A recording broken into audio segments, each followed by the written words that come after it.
Robert Sapolsky. Behave. The Biology of Humans at Our Best and Worst. Have you ever found yourself asking, why did I just do that? Have you ever been shocked by your own callousness or by an inappropriate or vulgar thought running through your mind? Well, human behavior is influenced by several different factors, some neurological and some environmental. Some of these influences have developed over thousands of years of human history and civilization.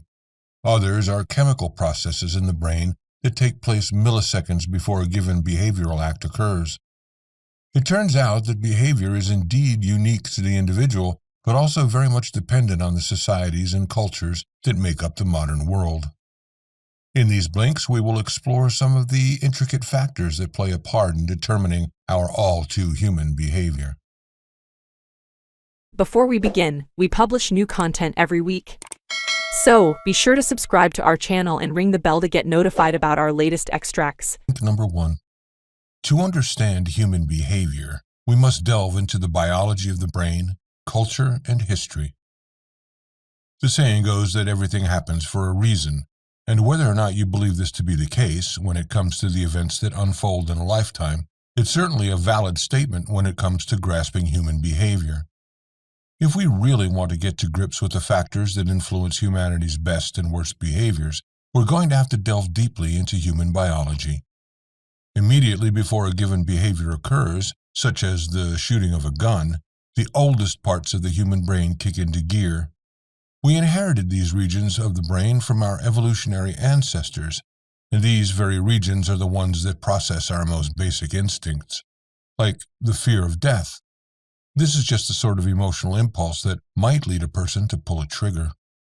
But in the seconds to minutes before the fatal moment occurs, the brain has been busy processing sensory data, particularly visual or auditory information based on its immediate environment. This information from the senses impacts on how we act. In a war zone, for example, heightened sensory awareness of danger makes it much more likely that we'll act aggressively. However, the brain's response isn't randomly generated. In fact, our behavioral biology is deeply intertwined with human society, culture, and history. Years to decades before a behavior takes place, we'll have grown up in human societies that determine our behavior. Different societies will condition us to behave in different ways. In other words, we are more prone to violence if we were exposed to and accustomed to constant violence earlier in our lives. And if we go back hundreds to thousands of years, we'd find that ancestral geographies and ecologies have affected human behavior for better or for worse. In short, if we're going to get to the crux of the matter, we're going to have to take an interdisciplinary approach to explain the complex origins of human behavior. Number 2. Two parts of the brain control aggression and whether or not it's acted upon. Right before an aggressive behavior takes place, the brain must make several split-second decisions. Two specific parts of the brain are critical in this process: the amygdala and the frontal cortex. The amygdala is located in the largest part of the brain, the cerebral cortex, and is the region associated with aggressive behavior and fear. We know this because brain scans show activity in the amygdala when people are shown images that stimulate anger or fear. There's also an historical case that suggests just such a link. In 1966, an autopsy was carried out on Charles Whitman, who had murdered his wife and mother before carrying out a mass shooting at the University of Texas. Whitman's motive was unclear. He'd even left a note next to his wife's body stating he could not rationally pinpoint any specific reason for the act. However, his autopsy found a tumor pressing against his amygdala. In fact, the previously happily married man had told his doctor of headaches and violent impulses prior to the murders, and it is believed that the pressure against his amygdala caused neurological changes that led to his sudden violent behavior. The frontal cortex, meanwhile, is responsible for regulating emotions, including aggression, and also controls impulsiveness. This is demonstrated by the fascinating case of Phineas Gage. In 1848, while working on a railroad construction site, an iron rod punctured his skull and destroyed his frontal cortex. Amazingly, he survived, but was a completely changed man. He now began to swear, was impatient, and was subject to pronounced mood swings. It was later discovered that this was because the frontal cortex is critical in determining what constitutes appropriate behavior and in restraining aggression. Beyond this one case, there's evidence that large numbers of violent criminals have experienced concussions involving the frontal cortex, and that violent psychopaths generally have less activity in this particular brain region. Number 3. Sensory cues in our immediate environment shape our behaviors.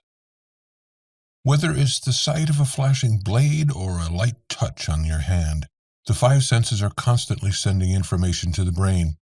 These signals are known as sensory cues. It turns out that visual cues, such as people's faces, alter our perception of strangers and our attitudes towards them. Critically, it's been proven that our brains are extremely attuned to skin color. When images of faces are flashed before the eyes of white participants for 1/10 of a second, the amygdala is more likely to activate if the face comes from a different ethnic background. Of course, when the face is shown for longer, the frontal cortex's response will rationalize that initial response from the amygdala. The fearful response will be quelled, for non-racists at least. But there are nevertheless practical implications in this initial tendency. Shamefully, it has been proven that longer sentences are awarded for the same crime if the defendant has a more stereotypically African face, which has led to interesting strategies by defense attorneys. These include giving their black male clients clunky glasses to wear, as they are more closely associated with white nerds than black criminals. Such a small detail might just be enough to sway a jury. Equally, auditory cues can unconsciously generate fear. In a similar face-flashing experiment, music was played. Rap music, due to its association with African American culture, was found to cause increased amygdala activity. Conversely, white-associated death metal music had the opposite effect. Knowledge of this fact actually led to a black postgraduate student who studied with the author's colleague to whistle pieces by Vivaldi when walking home at night, as he didn't want to appear threatening. On top of these two types of cues, our behavior towards others is based on our immediate social context.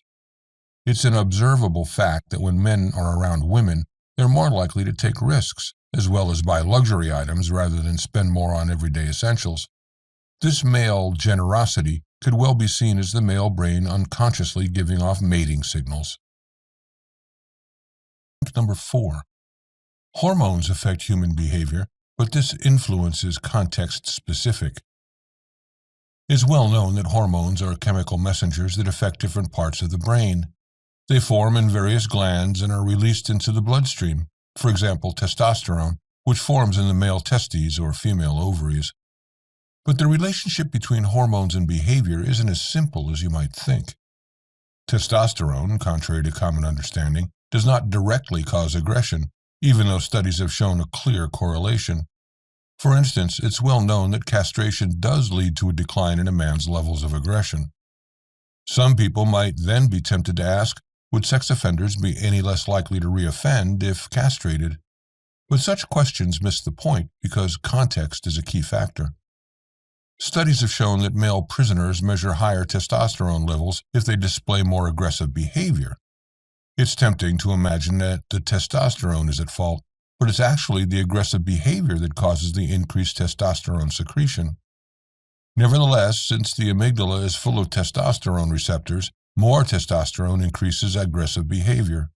But it only does so if the individual was already predisposed towards such behavior. The hormone oxytocin is also interesting as it's associated with positive feelings, such as trust. While testosterone increases amygdala activity, oxytocin inhibits it. Therefore, oxytocin levels correlate with pro-social behavior. This has been observed in studies involving economic games. Increased oxytocin levels in subjects led them to perceive others as more trustworthy. Normally, with low oxytocin, you would expect subjects to distrust deceitful players more as the game progresses. However, when oxytocin was high, subjects still trusted other players regardless of their deceit. Increased oxytocin levels in subjects led them to perceive others as more trustworthy.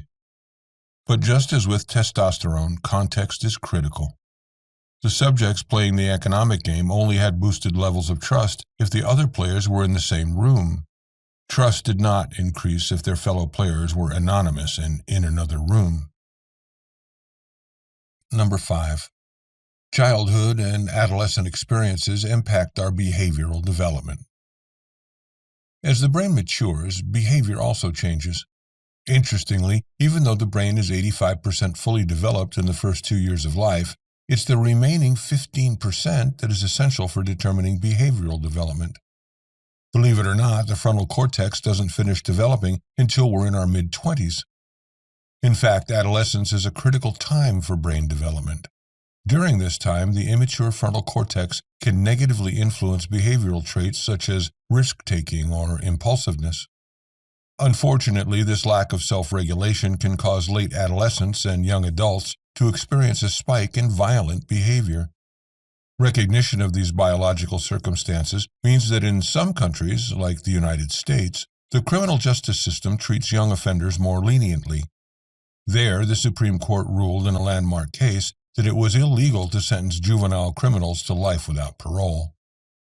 Aside from the impact of an immature frontal cortex during this formative period, it's been shown that difficulties in childhood can cause lifelong increases in violence.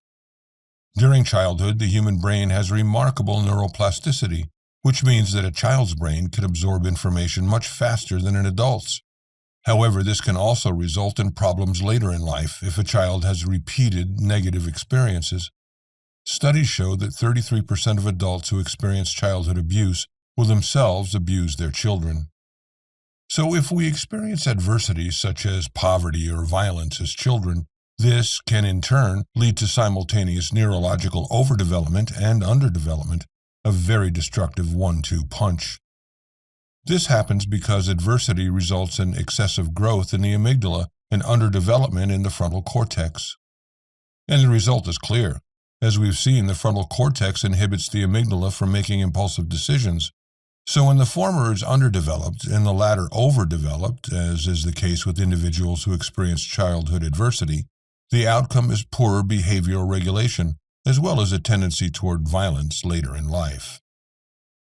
Number 6. Cultural factors also explain societal behavior.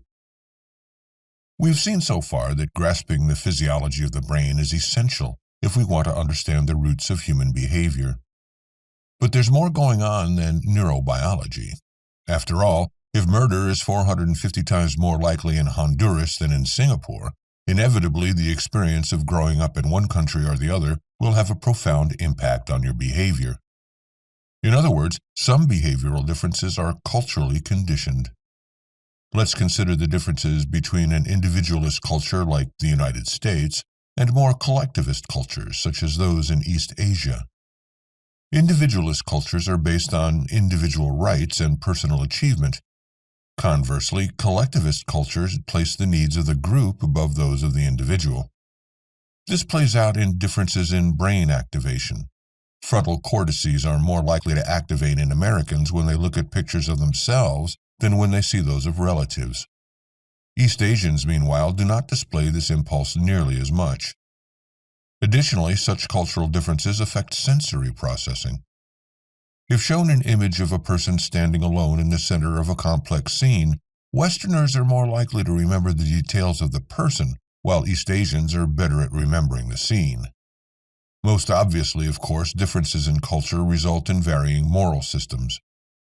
Collectivist cultures tend to place greater value on the needs of the many, which means that more utilitarian moral stances are common. In enacting something like criminal justice, it can be clearly seen that the greater good is held in high esteem. For instance, collectivist cultures are more willing to imprison innocent persons if it means a riot can be stopped that way. On the other hand, in cultures like that of the United States, individual rights are more highly valued, and it would be an affront to societal norms if individuals were imprisoned without due process. Number 7. Local ecology and geography influence civilizational and behavioral development. Collectivist and individualist cultures across the globe didn't develop by chance. Rather, each is dependent on its environment and situation. That is to say, it's not just cultural background that informs behavior. The ecological and geographical background to this cultural development is also critical, and it's a centuries-long process. Let's look at how ecology shapes cultural differences in behavior first. Some East Asian civilizational development depended extensively on rice cultivation, a communal activity requiring collective labor. In northern China, by comparison, it's harder to grow rice. There, wheat is grown, which is a much more individual form of agriculture. As it turns out, divorce is more common in these wheat-growing regions than in neighboring rice-growing regions, and this more individualistic approach to life also means more patents are filed in the North, too. Similarly, geographical circumstances can explain the United States' propensity toward individualism. The United States is a country based largely on immigration. Broadly speaking, people who immigrated to the United States often did so because they were seen as outcasts, second-class citizens, or even criminals in their native cultures.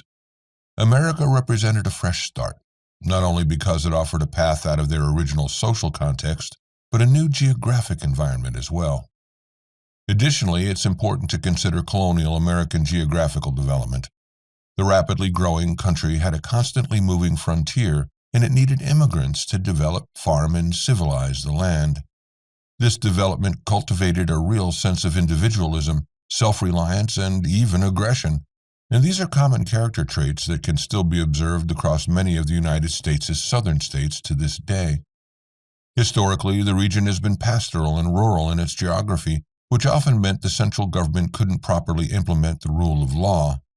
As a result, people became accustomed to taking justice into their own hands. Sadly, this has also led to increased levels of violence in the region, which are still in evidence to this day. Number 8.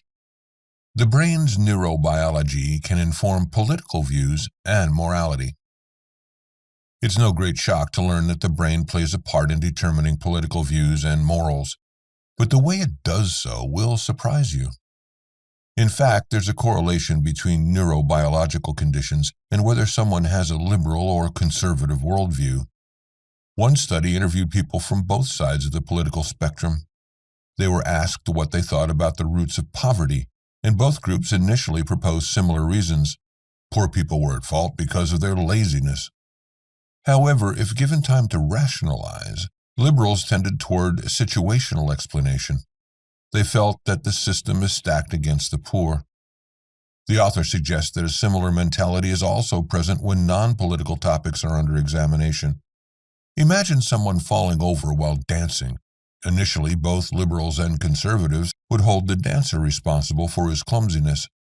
However, over time, liberals would recognize that the difficulty of the dance step was probably also to blame. More telling still, there are observable neurobiological differences between the two groups. Liberals have increased levels of gray matter in their cingulate cortex, the area of the brain associated with empathy. Conversely, conservatives have an increased perception of fear, most likely because they tend to have enlarged amygdalae. Consequently, conservatives are also more anxious in risky situations. Moreover, neurobiological connections in the brain also inform morality. If you decide to tell a lie against your better judgment, the frontal cortex will activate. The frontal cortex has to work at full thrust to stop you from being tempted to tell the truth. This happens because simply telling the truth is easier for the brain than strategic deceit. Conversely, the frontal cortices of very honest individuals do not activate when they are given the opportunity to deceive. After all, if deception isn't something they'd consider doing in the first place, then there's no requirement for the frontal cortex to restrain the impulse. Number 9. Empathy and compassion aren't as closely connected as is often thought. If you witness a needle being pushed into someone's finger, your response will be physical. You might even find your own hand closing up tightly as an empathetic response. This type of reaction is telling because it shows that empathy is actually closely connected with avoiding pain. When you perceive others as pain, the anterior cingulate cortex, ACC, is activated. It's a region of the brain that's linked to both the frontal cortex and the amygdala. The ACC is responsible for helping us learn to fear observable bad experiences. These neurological connections indicate that empathy actually has more to do with self-preservation than with a desire to help others. Levels of empathy are also contingent on sensory factors. Even the visual perception of someone's race can affect empathy. Remember that person being pricked by a needle? As we know from earlier blinks, if you see a person of a different ethnic background, your fear-inducing amygdala is more likely to activate, making you less likely to empathize with him as a result. This, again, has real-world consequences. We now know from an interesting study that if you want to be compassionate, it's best that you don't actually try to empathize. In the study, 2 parallel training sessions for volunteers took place. One session was focused on empathy, and the other on compassion. In the former, volunteers were asked to feel the pain of a distressed subject. The resulting amygdala activation led to anxiety and negative feelings. In the latter, they were asked to feel warmth toward the distressed subject and were explicitly told to avoid empathizing.